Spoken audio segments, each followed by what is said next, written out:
오늘 여러분과 함께 나누고자 하는 시편 1편의 말씀은 복 있는 사람이 누군가 하고 우리에게 말씀을 해주고 있습니다.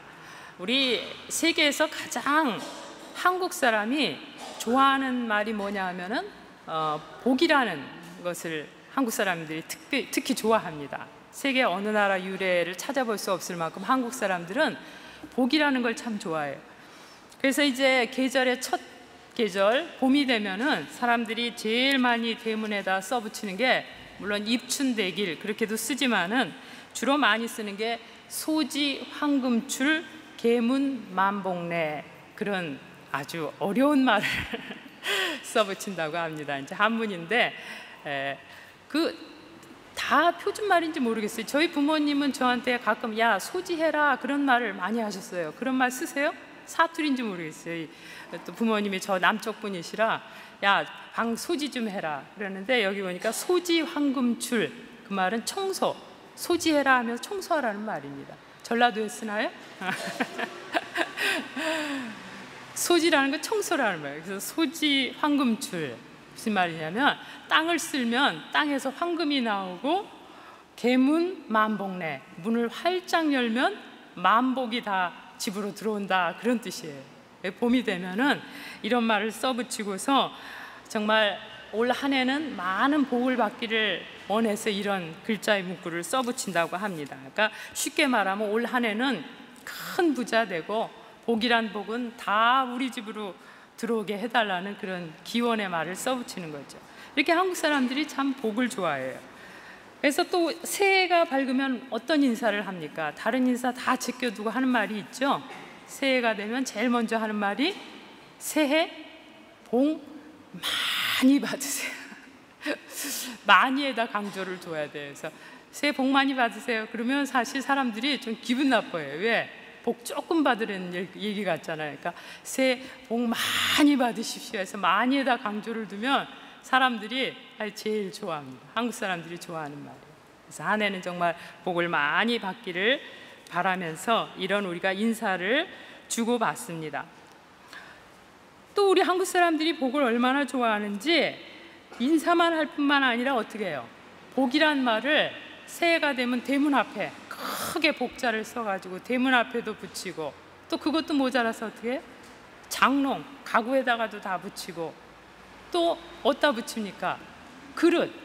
지금은 그런 그릇 없죠. 옛날에는 이렇게 스텐으로 된 그릇 저희가 썼어요. 어렸을 때 저희 어머니가 이렇게 이제 밥을 차리시면 아버님 밥에다가는 딱 밥을 뜨고 스텐 딱 밥그릇에다 뜨고 뚜껑을 딱 덮으면 뚜껑 위에 이상한 글씨가 하나 써 있어요. 무슨 글씨일까요? 복. 뚜껑에도 있고 밥그릇을 딱 뒤집어 보면 밥그릇 밑바닥에도 복. 숟가락을 딱 들면 숟가락 밥 푸는데 뭐 있어요? 거기도 복. 젓가락 딱 들면 젓가락 잡는 이 뒷부분 손잡이에도 틀림없이 옛날엔 다 복, 복 이렇게 써 있었어요. 왜냐하면 이렇게 한국 사람들이 항상 보기를 좋아했어요. 그래서 집 앞에도 써붙이고 가구에도 써붙이고 밥그릇에도 써붙이고 뭐 숟가락, 젓가락 하여튼 써붙일 수 있는 데는 다 복이란 말을 써붙였습니다. 그만큼 복을 원했어요. 또 여러분, 옛날에는 잘생긴 사람 보면은 뭐라고 얘기했는지 아세요? 혹시 지금도 그렇게 쓰나요? 아, 참 잘생겼다. 우리 김재성 집사님 같은 분 보면 여러분들이 맨날 아 잘생겼다. 제가 들으니까 뭐 이태리 저 가이드들 내에서도 아주 최고 잘생겼다 그런데요. 잘생기셨죠? 잘생겼다 이러지 않고 옛날에는 와 잘생겼다 그러면 잘생긴 거 아니었어요. 참 복스럽게 생겼다 그래야지 그게 최고예요. 지금은 그렇게 말하면 싫어하죠? 지금은 복스럽게 생겼다 그러면 동글동글 싫어하는데, 옛날에는 잘생긴 사람 보면 야 참 복스럽게 생겼다 그러면 그게 최고 칭찬이었어요. 최고 미인이었다. 생긴 것도 복스럽게 생겨야 한국 사람들이 좋아합니다. 또 집 찾아주는 곳 뭐라고 써 있어요? 집 찾아주는 곳 복덕방 이렇게 써 있죠. 복덕방. 복덕방이라고 써 있는데 가서 집을 구해야 어떻게 돼요? 거기서 구해준 집에서 살아야 복이 들어오는 거예요. 왜? 복덕방이니까 복덕방에서 구해주니까. 그래서 한국 사람들은 복을 상당히 원하는 민족들이었습니다. 그래서 사방에 복덕방, 뭐 또 복스러운 사람, 뭐 그런 복을 강구하면서 그런 말들을 많이 붙였어요. 며칠 전에 우리 하늘이 가기 전에 항상 보면 하늘이하고 누리하고 인터넷 무슨 프로그램을 틀어놓고 맨날 킥킥거리고 웃어요. 킥킥거리고 킥킥거리고. 그래서 야, 뭘 보는데 이렇게 재밌어서 웃니? 그러면은 엄마 이거 한번 보세요. 무진장 재밌어요. 뭔데? 그랬더니 개콘이요. 그 저는 개콘? 나 팝콘은 들어봤어도 개콘은 또 뭐냐? 그랬더니 개그 콘서트? 뭐 그걸 개콘이라고 그러는데요. 그거 하고요. 두 번째로 재밌는 게 우차싸. 웃음을 찾는 사람들? 맞아요? 그 프로가 무진장 재밌대요. 근데 여러분, 저도 자랄 때 코미디 프로 많이 봤거든요. 저희 이렇게 한 10살, 20살 뭐 좀 되기 전에. 근데 저희가 자랄 때 본 코미디 프로는 이름이 그런 거 아니었어요.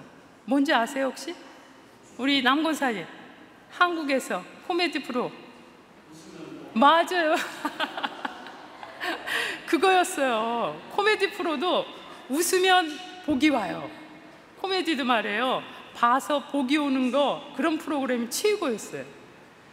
그래서 웃으면 복이 와요. 요새는 제가 뭐 코미디언들 이름 거의 모르겠습니다만, 그때 그 유명했던 코미디언들 구봉서 씨, 또 배삼용 씨, 개다리춤 뭐 이런 거 막 하면은 저희가 얼마나 재밌어 하는지 막 배꼽을 잡고 웃었어요.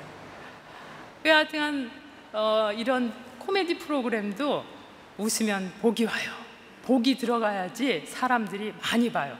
왜냐하면 그걸 보면 복이 온다고 생각했기 때문에 그렇게 많이 봤습니다. 그래서 한국 사람들이 참 그런 복을 좋아했어요. 그럼 여러분, 복 있는 사람은 어떤 사람일까요? 소문만복내, 웃으면 복이 온다고 그랬으니까 코미디언들이 제일 복이 있는 사람들일까요? 아니면은 집 곳곳에 복이란 글자를 많이 써붙인 사람들이 정말 복 있는 사람들일까요? 아니면 정말 얼굴이 복스럽게 생긴 사람이 복 있는 사람들일까요? 여러분, 오늘 성경은 누가 복 있는 사람인가 하는 것을 우리에게 아주 분명하게 얘기해 주고 있습니다. 오늘 성경 시편 1편 첫 절에 보면 복 있는 사람은 이렇게 시작을 했어요. 복 있는 사람은 3절에 보니까 시냇가에 심은 나무 같은 사람이다, 이렇게 말씀하고 있습니다. 성경은 우리에게 복 있는 사람은 시냇가에 심은 나무 같은 사람이다, 이렇게 말하고 있어요. 여기서 우리가 주목해서 봐야 될 단어가 있습니다. 시냇가에 심은 그랬어요. 심은이라는 단어를 우리가 잘 살펴봐야 돼요.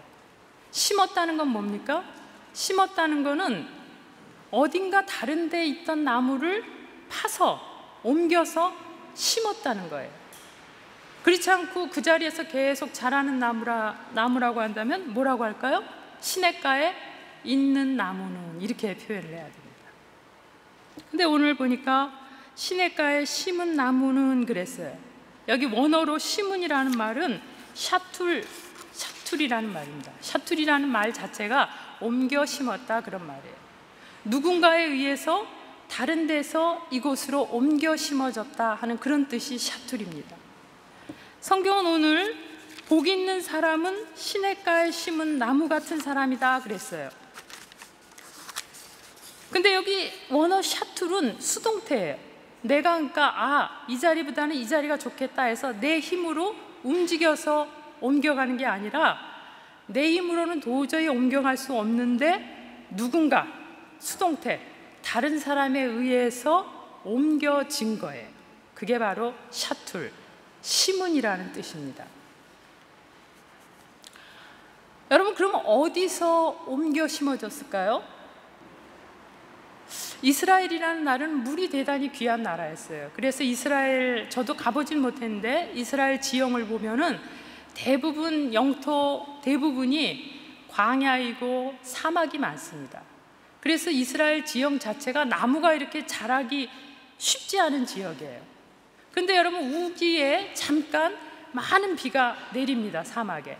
그러면은 우기에 비가 한꺼번에 내릴 때 사막 가운데로 작은 시내가 형성이 돼요. 그 시내를 와디라고 그럽니다. 와디, 간헐천이라고 하는데, 늘 1년 내내 흐르는 시내가 아니고 잠깐 흐르는 시내, 그게 와디예요. 간헐천. 이제 우기가 돼서 비가 오면 사막 한가운데 시내가 형성됩니다. 그러면 메말랐던 그 와디 주변으로 말이에요, 나무들이 자라나요. 나무들이 자라납니다. 그래서 말이에요, 그 물이 철철 넘쳐 흐르는 와디 시내가에서 아주 잎사귀가 푸릇푸릇하게 왕성하게 나무들이 자라요. 근데 여러분, 우기가 지나고 건기가 돼서 태양빛이 장렬하기 시작하면은 와디에 흐르던 물은 흔적도 없이 다 사라져요. 언제 그곳에 시내가 있었느냐는 듯이 그렇게 메마른 땅, 사막 땅, 광야 같은 땅이 되는 겁니다. 여러분, 그렇다고 한다면 와디 주변에 지금 자라나고 있는 나무들은 어떻게 되죠? 물이 없으니까 당연히 곧 말라 죽게 됩니다. 한때는 푸르게 자라지만, 한때는 왕성하게 자라는 것 같지만, 뜨겁게 내리치는 태양과 함께 와디가 사라지고 그 와디 주변에 있는 나무들 역시 그의 그 마지막 운명은 죽음으로 향하는, 죽을 수밖에 없는 거예요. 여러분, 근데 그 와디 근처에 있는 그 나무를 누군가가 파서 시냇가, 마르지 않는 시냇가로 옮긴 거예요. 오늘 시편 1편에 복 있는 사람은 시냇가에 심은 나무와 같다 그랬어요. 그러니까 시냇가에 심은 나무는 뭐예요? 죽을 수밖에 없는 그 와디 근처에 있는 나무가 누군가에 의해서 파여져서 영원히 마르지 않는 시냇가로 옮겨 심어진 그런 나무와 같은 사람이다. 여러분, 저와 여러분이 바로 시냇가에 심은 나무입니다. 저와 여러분은 정말 우리의 죄로 인해서, 허물로 인해서 죽을 수밖에 없는 그런 운명을 가지고 이 땅에 살아가는 사람들이에요. 근데 하나님께서 우리를 그 죽음과 멸망의 자리에서 우리를 하나님의 생명의 시냇가로 옮겨 심어 주신 거예요. 바로 저와 여러분이 이 시냇가에 심은 나무들 같은 사람이고, 그리고 저와 여러분이 바로 오늘 성경이 말하는 복 있는 사람들입니다. 골로새서 1장 13절에 그가 우리를 흑암의 권세에서 건져내사 그의 사랑의 아들의 나라로 옮겨주셨다 하고 성경은 분명히 우리에게 그렇게 말씀을 해주고 있습니다. 여러분, 누가복음 12장에 보면 어떤 부자가 한 해 농사를 잘 지었습니다. 농사를 얼마나 잘 짓고 장사를 얼마나 잘했는지, 한 해를 넉넉히 먹고도 너무 많이 남아서 자기가 가지고 있는 창고에 자기가 가지고 있는 곡식을 다 쌓을 수 없을 만큼 많은 곡식을 거둬들였어요. 그래서 이 부자가 생각합니다. 이 많은 곡식을 어떻게 할까 하고는 더 큰 창고를 지어야지. 큰 창고를 지어서 말이에요, 자기가 거두어들인 그 농산물을 거기에 다 보관하고 나서 이렇게 말합니다. 이제는 내가 이것을 가지고 내 남은 평생 잘 먹고 잘 살고 편안하게 살아야지, 행복하게 살아야지. 그렇게 말할 때 누가복음 12장 20절에 이런 말씀이 나옵니다. 하나님은 이르시되 어리석은 자여, 오늘 밤에 내 영혼을 도로 찾으리니 그러면 내 준비한 것이 누구의 것이 되겠느냐. 이 부자를 향해서 하나님이 하신 말씀입니다. 여러분, 하나님은 정말 많은 농사를 지어서 이제 재물을 넉넉히 쌓아두고 남은 생에 이제 행복하게 사는 그것밖에 없다고 말하는 부자를 향해서 와, 너 참 정말 복 있는 사람이다 이렇게 말하지 않고 어리석은 자다 이렇게 말씀하고 있어요.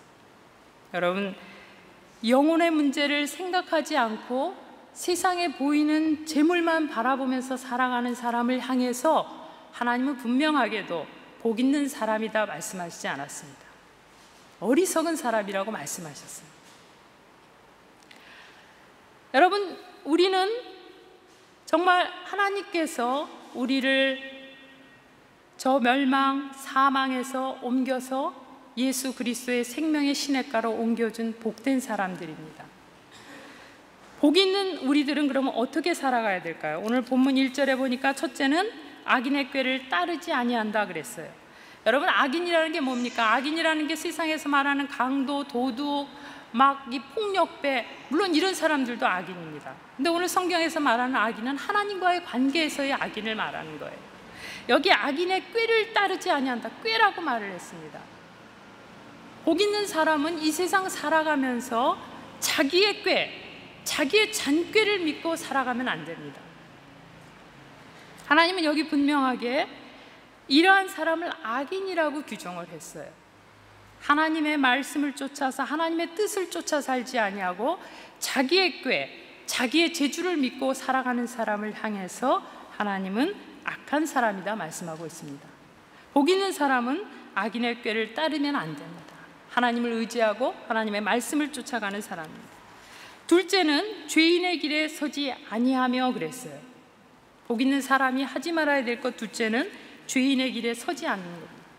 죄인이라는 말은 원어로 보면 핫타임, 그런 말이에요. 핫타임이라는 말은 화살의 관역을 향해서, 요새 양궁 많이 하죠? 금을 많이 따더라고요. 관역을 향해서 화살을 쐈을 때 화살이 빗나갔다, 그런 뜻이에요. 그것이 핫타임입니다. 그것이 죄인이라는 말이에요. 예수 그리스도는 길이요 진리요 생명 되십니다. 예수님의 길을 쫓아가지 아니하고 예수님의 길에서 어긋난 길을 가는 것, 그것이 바로 죄인의 길에 서는 겁니다. 오늘 예수 그리스도의 생명의 나라로 옮겨진 복 있는 사람들은 죄인의 길에 서지 않는다고 그랬어요. 세 번째는 오만한 자들의 자리에 앉지 아니한다 그랬습니다. 여러분, 오만은 거만한 것을 단순히 얘기하는 것이 아닙니다. 내 삶의 중심의 자리에, 하나님이 앉아 계셔야 할 그 자리에 바로 나 자신이 앉는 것, 나 자신이 중심이 되어 살아가는 것, 그것이 바로 오만한 사람입니다. 복 있는 사람은 삶의 중심에, 하나님이 앉으셔야 될 자리에 하나님이 계시고 하나님의 인도하심을 쫓아 살아가는 사람들이 바로 복 있는 사람들입니다. 그러나 여러분, 우리가 세상 살아가면서 악인의 꾀를 쫓지 아니하고 죄인의 길에 서지 아니하고 오만한 자리에 앉지 않고 싶지만 그렇게 잘 되지 않아요. 늘 그런 유혹에 빠집니다. 그럼 여러분, 우리가 어떻게 해야 그런 유혹을 물리치고 정말 하나님 말씀하시는 복 있는 사람들의 삶을 살 수 있을까요? 여기 성경은 우리에게 그 방법을 가르쳐주고 있습니다. 오늘 본문 2절에 보면 오직 여호와의 율법을 즐거워해서 그 율법을 주야로 묵상하는 자다 그랬어요. 여기 앞에 무슨 단어가 나옵니까? 오직 그랬어요. 복 있는 사람의 삶을 살기 위해서는 오직 한 가지 방법이 있습니다. 그 방법이 하나님의 말씀을 즐거워하고 그의 율법을 주야로 묵상하는 것입니다. 여러분, 하나님의 말씀이 즐거워야 돼요. 하나님의 말씀을 읽으면 기뻐야 돼요. 하나님의 말씀을 읽으면 정말 내가 그 맛있는 음식을 먹을 때보다도 더 달아야 돼요. 그런 사람이 바로 복 있는 사람입니다. 하나님의 말씀을 주야로 묵상하는 사람, 악인의 꾀에 빠지지 아니하고 죄인의 길에 서지 아니, 오만한 자의 자리에 앉지 않습니다. 왜 그렇습니까? 하나님의 말씀을 통해서 우리가 하나님의 뜻을 알기 때문에, 말씀이 육신이 되어서 이 땅 가운데 오신 분이 예수 그리스도예요. 말씀은 곧 하나님이라고 요한복음에서 말씀하고 있습니다. 그러니까 여러분, 우리가 하나님의 뜻을 쫓아 살아가려고 하면 하나님의 말씀을 읽어야 돼요. 하나님의 말씀을 주야로 묵상해야 돼요. 그럴 때 하나님의 말씀을 읽을 때 우리가 하나님의 뜻을 깨닫게 되고 하나님의 뜻대로 살 수 있는 겁니다. 잠언 16장 20절에서는 삼가 말씀에 주의하는 자는 좋은 것을 얻나니 여호와를 의지하는 자는 복이 있느니라 그랬어요. 여러분, 하나님을 의지하고 하나님의 말씀을 주야로 묵상하며 즐거워하는 사람들에게 주시는 상이 있습니다. 여기 좋은 것을 얻는다 그랬어요. 좋은 것은 어떤 것입니까? 오늘 이 시편 1편에 보면은 3절에 이렇게 말을 했습니다. 철을 따라서 열매를 맺으며 그 잎사귀가 마르지 않게 해주신다 그랬어요. 여러분, 우리가 열심히 애쓰고 힘쓰는데 나중에 열매가 없으면 그것처럼 허무한 게 어디 있습니까? 여러분, 여기 와서 열심히 공부하시는데 말이에요, 디플로마 따기 위해서 정말 몇 년을 고생하면서 공부했는데 나중에 디플로마를 못 따면 어떻게 됩니까? 그것처럼 허무한 게 없잖아요. 여러분, 정말 하나님의 말씀을 즐거워하고 그 말씀을 주야로 묵상하는 사람들에게는 하나님께서 반드시 때가 되면 열매를 맺는 삶을 살도록 해주시겠다 그랬어요. 또 인생의 어떤 어려움과 시련 가운데서도 결코 그 잎사귀가 마르지 않게 하시겠다 약속하셨습니다. 사랑하는 성도 여러분, 우리가 살다 보면 어떤 어려움과 고난 때문에 얼마나 우리가 낙심되고 시들어지고 참 주저앉을 때가 많습니까? 근데 하나님의 말씀을 늘 읽고 그 말씀을 붙잡고 살아가는 사람은 어떠한 시련과 고난 가운데서도 하나님께서 결코 시들지 않게 하신다. 나중에는 종국에는 아름다운 열매를 맺게 해주신다 그랬어요. 이것이 오늘 하나님의 말씀을 주야로 묵상하며 즐거워하며 사는 사람에게 주시는 첫째 복입니다. 두 번째는 3절에 보니까 그가 하는 모든 일이 다 형통하게 해주신다 그랬어요. 형통의 복을 주신다고 말씀하고 있습니다. 잠언 16장 9절에 보면 사람이 마음으로 자기의 길을 계획할지라도 그의 걸음을 인도하시는 이는 여호와시니라 그랬어요. 여러분, 형통이라는 것은 사람의 마음대로 되는 게 아닙니다. 형통은 전적으로 하나님의 주권 아래에 있어요. 사람이 어떤 계획을 가지고 이렇게 하면 틀림없이 99.9% 된다 하고 가도 그것을 형통케 하시는 분의 주권은 누구에게 있어요? 하나님께 있는 거예요. 하나님께서 그 길을 인도하실 때만 형통하게 나갈 수 있는 겁니다. 우리 생각에 와, 이거는 정말 도저히 1%도 가능성이 없다 할지라도 형통의 주권자는 누구세요? 하나님이시죠. 하나님이 허락하시면은 우리가 형통한 길로 갈 수 있는 겁니다. 창세기 39장에 보면 요셉의 이야기가 나옵니다. 요셉은 형제들에게 잡혀서 팔려서 애굽에 종으로 팔려갔어요. 더없이 비참한 삶을 애굽에서 살았습니다. 보디발의 집에 가서 종 노릇을 할 때 하나님께서는 창세기 39장 2절 3절에 보면 이렇게 말씀하고 있습니다. 여호와께서 요셉과 함께 하심으로 그가 형통한 자가 되어 그의 주인 애굽 사람의 집에 있으니 그 주인이 여호와께서 그와 함께 하심을 보며 또 여호와께서 그의 범사에 형통하게 하심을 보았더라 그랬어요. 여러분, 요셉은 형제들에게 팔려서 애굽에 가서 남의 나라 가서 살면서 종노릇을 했지만은 하나님이 함께 하심으로 그 시련 중에서 형통케 하셨다 그랬어요.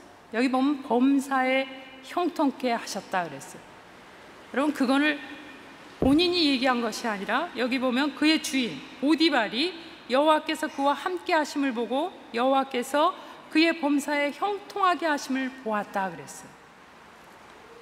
여러분, 하나님의 말씀을 의지하고 하나님의 말씀을 즐거워하고 그 말씀을 주야로 묵상하는 사람에게는 하나님께서 형통의 복을 주십니다. 세 번째로 하나님이 복 있는 사람에게 주시는 세 번째 복은 하나님께 인정을 받습니다. 오늘 시편 1편 6절에 보면 하나님께서 의인은 인정하시나 그랬어요. 하나님께 인정을 받습니다. 누가복음 16장에 보면 한 부자와 거지에게 얘기가 나옵니다. 한 부자가 있어서 자색옷과 고운 베옷을 입고 날마다 호화롭게 즐기는 부자가 있었다 그랬어요. 여러분, 이 부자가 얼마나 부자인지 겉에는 자색옷, 붉은색 물을 들인 옷을 입었다 그랬어요. 그 당시에 붉은색 그 물을 들인 옷을 입을 수 있는 사람은 왕들밖에 없었습니다. 이 부자가 얼마나 큰 부자였는지 겉에는 자색 옷을 입었다 그랬어요. 그 다음에 고운 베옷을 입었다 그랬어요. 베옷은 속옷입니다. 속옷 중에서도 최상품, 명품, 최고급 속옷을 입은 거예요. 이 부자가 얼마나 큰 부자였는지 몰라요. 그런 옷을 입고 날마다 호화롭게 즐기며 살았다고 그랬어요. 그런데 여러분, 그 사람의 집 앞에 나사로라 이름하는 한 거지가 헌데투성이로 그의 대문 앞에 버려진 채 그 부자의 상에서 떨어지는 것으로 배불리려 하며 심지어 개들이 와서 그 헌데를 핥더라. 이 부자의 집 앞에 한 거지가 살았습니다. 부자의 집에서 버리는 쓰레기 음식을 먹고 살았어요. 몸도 다 병들어서 심지어 개들이 와서 핥아먹으며 살았어요. 부자도 죽고 거지도 죽었습니다. 그런데 성경은 이렇게 말씀하고 있습니다. 그 거지가 죽어 천사들에게 받들려 아브라함의 품에 들어가고 부자도 죽어 장사되매 그가 음부에서 고통 중에 눈을 들어 그랬어요. 여러분, 부자도 죽고 거지도 죽었어요. 거지는 하나님의 나라 천국에 들어갔습니다. 부자는 지옥으로 갔어요. 여러분, 그러면 부자는 다 지옥 갑니까? 그렇지 않아요. 여기 성경에 아주 중요한 포인트가 있습니다.